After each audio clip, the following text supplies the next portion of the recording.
Alright, let's keep playing Phoenix Wright Ace Attorney. This 5th episode I am not a big fan of so far. Let's see if it gets better. I doubt it. I doubt it'll get better. I hope that the other 2 games in the trilogy are better. Anyway, February 23, 9:34 AM, District Court Defendant Lobby number 2. How did the investigation go yesterday, Mr. Wright? I mean, it didn't make any sense. Frankly, there are still a lot of grey areas. Or rather, the whole thing is one big grey area. Don't worry about me, no matter what the outcome. I'm ready to accept my fate. I mean, she's taking the fall for somebody else. She's probably taking the fall from Edgeworth. I believe in you, sis. No. Mr. Wright, let me offer you a word of advice. Yes. A defense attorney should never believe their client. Yeah, that's right.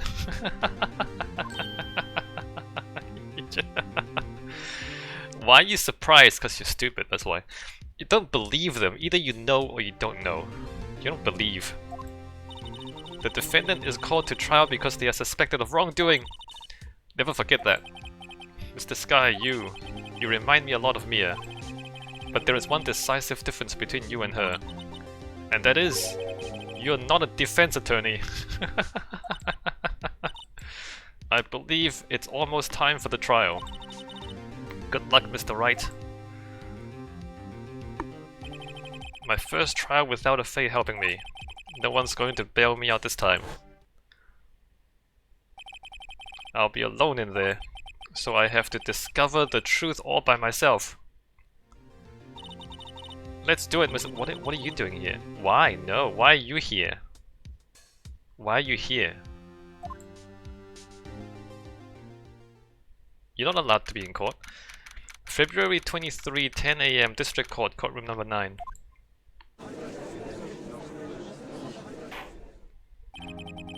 Court is now in session for the trial of Miss Lana Sky. She's underage, by the way. The defense is ready, Your Honor. The prosecution has been ready for a while, Your Honor. Edgeworth! It's been 2 months, but I haven't been in a courtroom since the trial. I hope that personal feelings won't be a part of the proceedings today, Mr. Wright.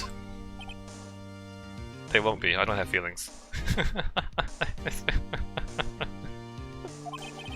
I would choose the path I think is right regardless of what those around me might say.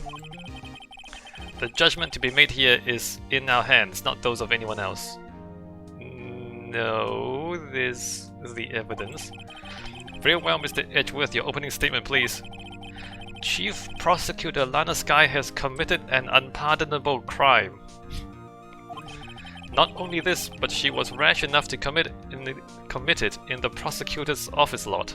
I mean, that doesn't make any sense already. Wow, he's much more forceful in person. I suddenly feel like confessing to everything. You are underage, and why are you here? Why are you here? However, she will now pay for her rashness with her life! There was a witness to her crime. A professional witness. Well then, call your first witness, Mr. Edgeworth. The prosecution calls its first witness, Miss Angel Starr, to the stand. Angel Starr talked about, like, furious stabbing, but the autopsy report only has 1 stab wound. The cough-up queen!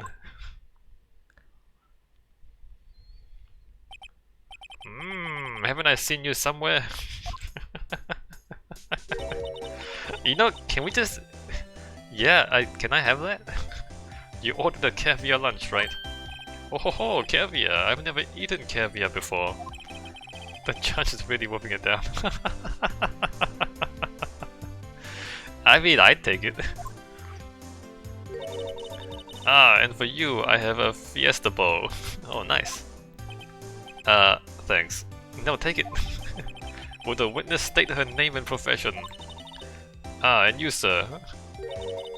Did you order the fingerprint lunchbox? Wait, it's just white rice with a few black sesames. It's too early for lunch. Your name and profession, please. It's just rice.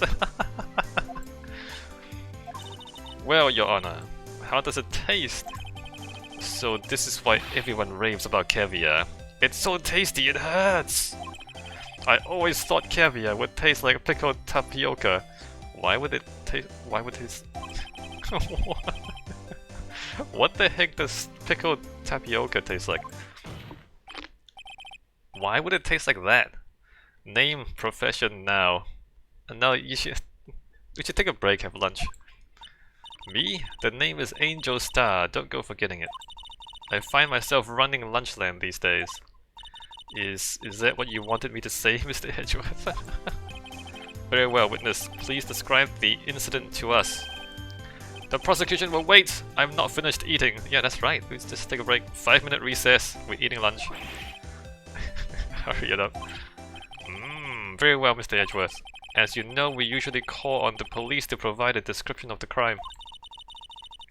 Your Honor, as Mr. Edgeworth has said to the court, I'm a professional. What exactly does that mean? Until 2 years ago, Miss Angel Starr was a special investigator with the police.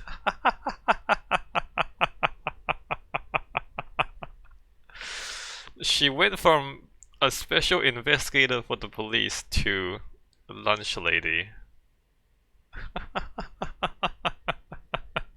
How did that happen, Angel? How did that happen? She was a first-rate homicide detective, and now she hands you lunch. Nani? Miss Starr was a detective. Ah! I know who you are. Cough up, Queen Angel Starr, Your Honor. Long time no see. Oh, that's what the cough up is. It's coughing up the truth. Very well, you may continue with the description, Miss Starr. Just who is this lady? If I might have the court's attention over here. Oh, a map. The parking lot at the prosecutor's office is divided into 2 blocks. A block is for the prosecutor's office personnel. B block is for visitors and clients. A chain divider separates the 2 blocks. I suppose that's to keep visitors from taking up prosecutor spaces, yes? The crime took place by a car in the back of A block in the car's trunk. The killer stabbed the victim with this knife and went to drive the body out.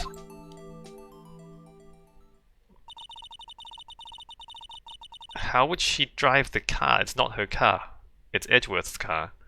Unfortunately for her, there was a witness and an arrest was made on the spot.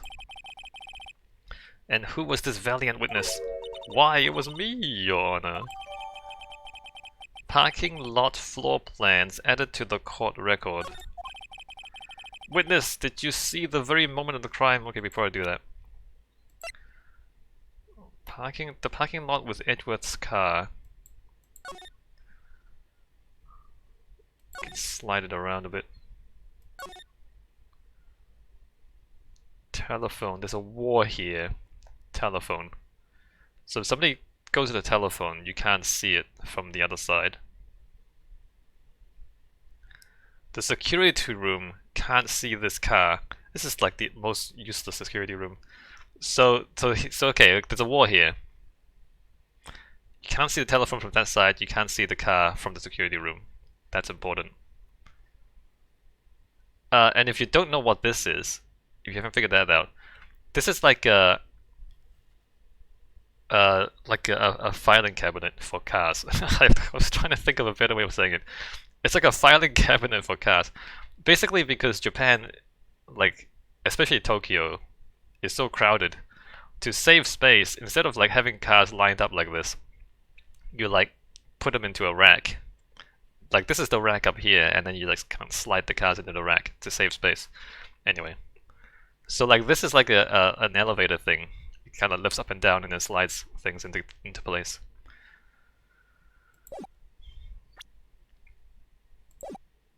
Witness, did you see the very moment of the crime? Of course, Your Honor. Immediately after that, I apprehended the chief prosecutor. It seems rather cut and dry, doesn't it? Well, Mr. Wright, I can't agree on principle, Your Honor. It seems that some poor losers are unwilling to accept the truth, Your Honor. That's right! Yes. Poor loser, yes. Shall I proceed to crush what little hope they have remaining? Yes, you should. If you can, then give them your worst, Miss Starr. Wait, are they talking about me? Witness testimony! Somehow I always knew a day like this would come. What's that have to do with anything? I was on my way to deliver a lunchbox to my boyfriend.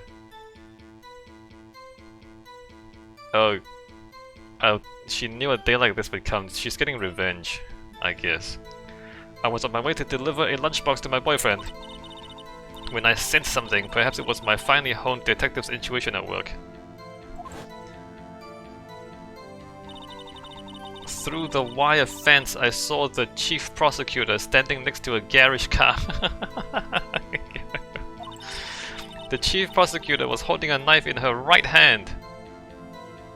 Right in her right hand.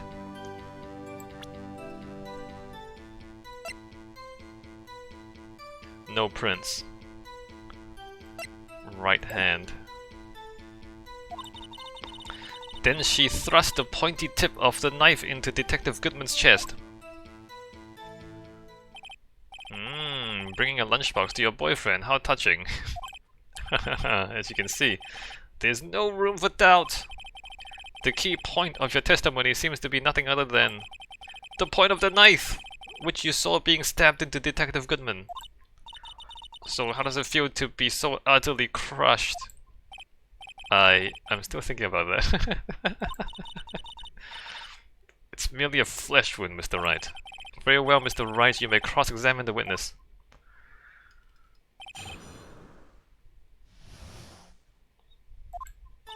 Somehow I always knew a day like this would come. What do you mean?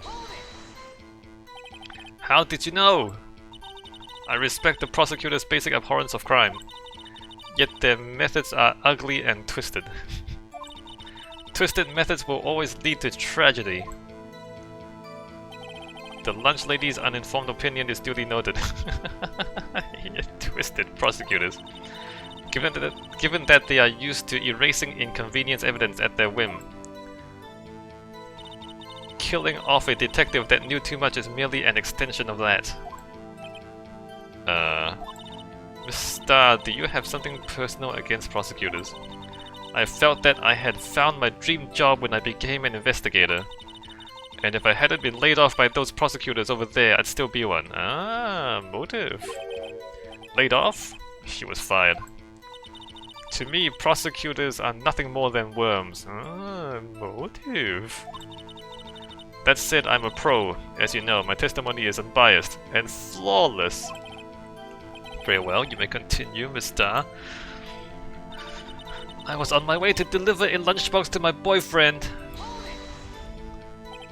This boyfriend, he's the detective? Not that boyfriend, the security guard. Not that boyfriend.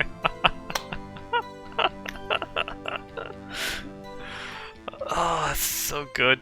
That's pretty good. That boyfriend? You have several? Yes.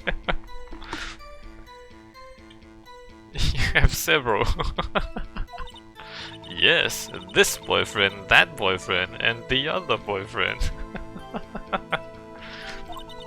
Care to join? Sure, I'm into it. The yet another boyfriend position is still open for applicants. Nice. I'll stick with the lunches, thanks. Note to self, the judge had to think before replying. The security guard room is in the lot in A block. It's up on the second level, so you can see everything from there. Oh, you can see over the wall. Well, maybe you can, maybe you can't. That would be the room with the security sign. Incidentally, did you bring your lunchboxes by car? Since I'm a visitor now, I parked in B block. So she was in B block when she witnessed the crime. When I sensed something, perhaps it was my finely honed detective's intuition at work. Hold on before I do that. She was in B block when it happened.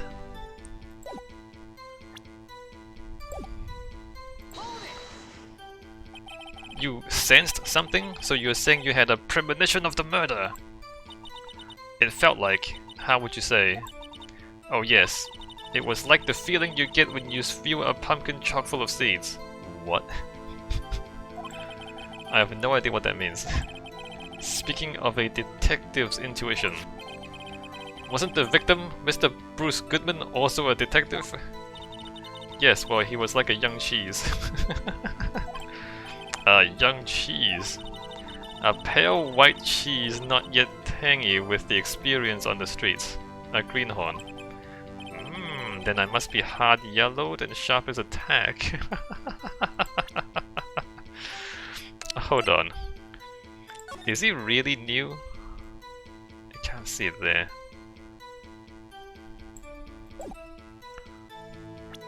Is he really new to the job? 1712.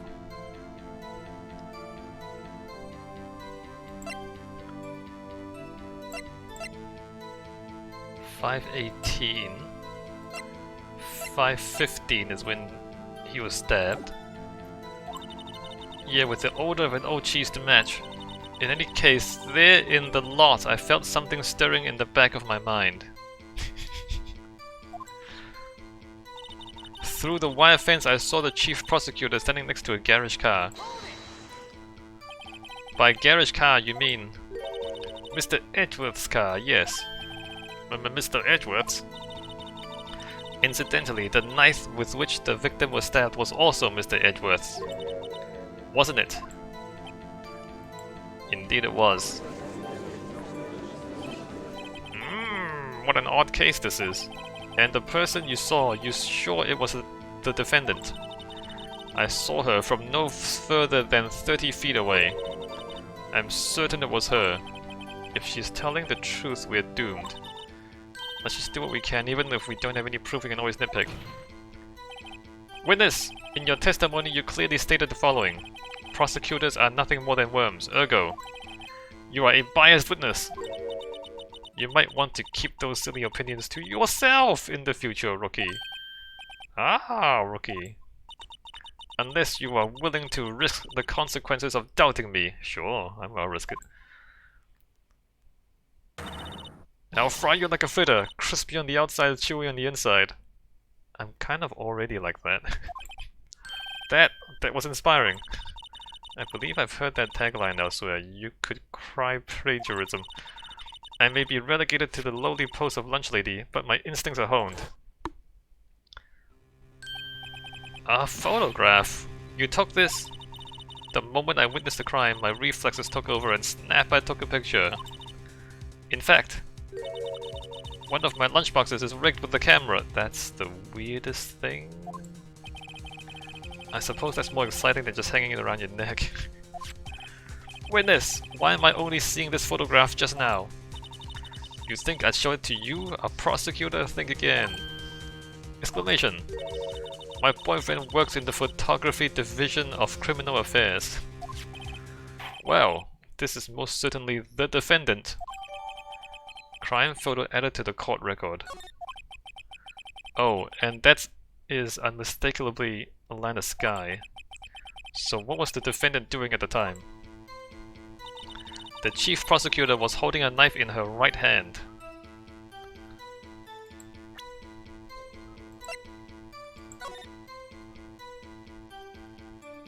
No, she's not. Where's the knife? Also, she's wearing the detective's jacket with blood on it.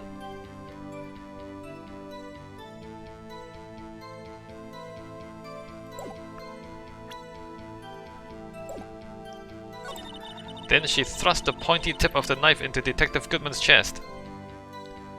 Oh, wait a minute. Tell me more about this knife that the suspect was carrying. Well, I'd say the blade was about 4 inches long. Is that right, Mr. Edgeworth? Is that your... it is your knife after all? Oh, 4 inches. Yes, that's about right. Prosecutors are by nature well versed in the location of a man's vital organs. I'm sure it was easier than boiling an egg for my egg salad surprise set. You can't testify as to her ability to kill an egg, I mean a person. Perhaps a chicken salad set would have been a better metaphor. The defendant was holding a knife, then what? Then she thrust the pointy tip of the knife into Detective Goodman's chest. Tell the court why you didn't try to stop this crime. You did see her raise the knife to strike, no? The defense has a point. Unfortunately, by the time I realized what was going on, it was already too late. Too late? Yes. The next... Oh crap, I didn't...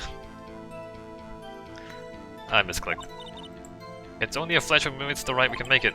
You said that before anything else. Scientifically speaking, Miss Starr testimony is flawless. Sounds pretty fatal to me. What do we do? Is this it? Is my sister guilty? Let's just keep our heads cool and press the witness a bit, shall we? For some reason, having her panicking next to me makes me calmer. Why? Why? Why would it? Is it because you have no empathy? Don't smile like that. I need to go back to the last bit.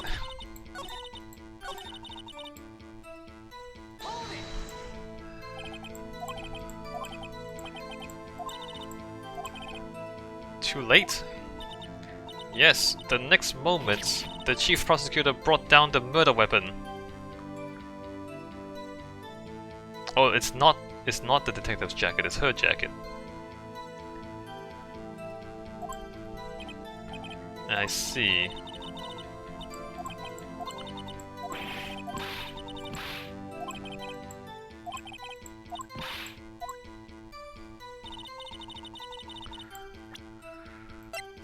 They give you new evidence during the trial.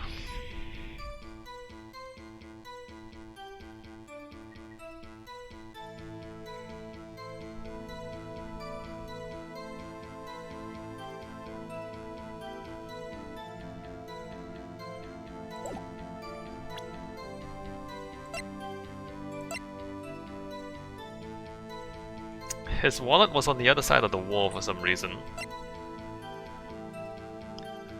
In Edgeworth's toolbox, traces of the victim's blood, no prints. So she had to have taken this out of the trunk of Edgeworth's car before stabbing him. Wait. He came in, parked the car at 5:12. The stabbing took place 5:15. So, from the moment he came in, 3 minutes. She had 3 minutes to get into his car, take his knife, stab the guy.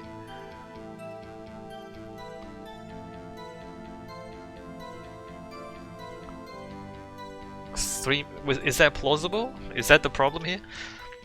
He came in at 5:12, parked the car, left the car park. She came in. Goodman came in. And then she came in, picked up the knife from the trunk of his car. Goodman comes in. She stabs Goodman, all in the space of 3 minutes. Which is kind of remarkable. Victim's memo found in the car's trunk. 122767S.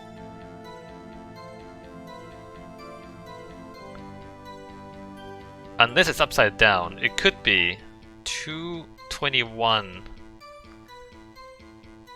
SL9. Would that make more sense? 221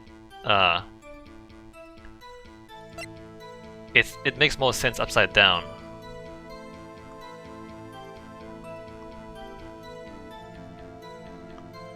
What is SL9?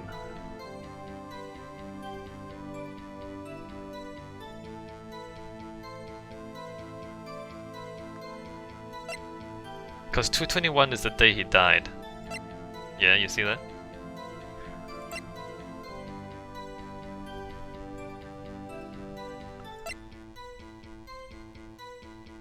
Shakota's sister, 518. The parking lot with Edward's car.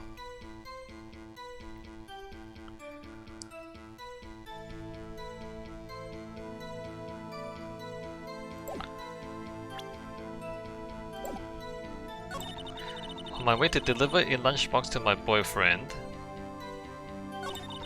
When I sent something, perhaps it was finding how detective situation at work. Through the wire fence, I saw the chief prosecutor standing next to a garage car. The chief prosecutor was holding a knife in her right hand.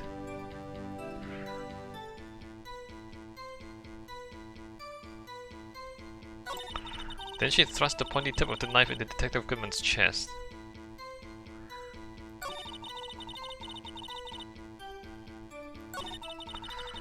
I saw the chief prosecutor standing next to a garage car.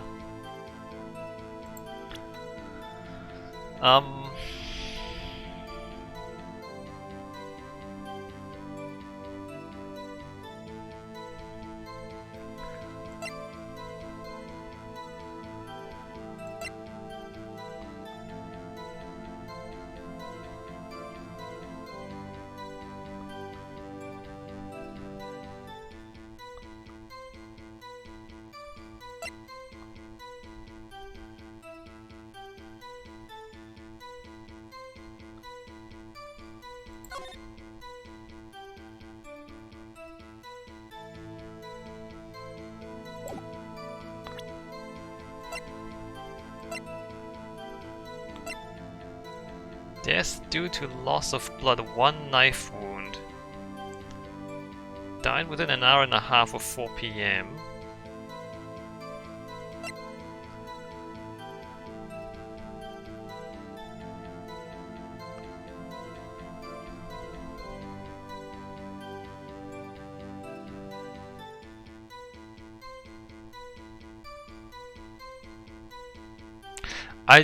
Look, the only thing I'm not sure about is what the game wants me to do. I know what I want to do. I want to question how all this could have happened within 3 minutes. I don't know what the game wants me to do though.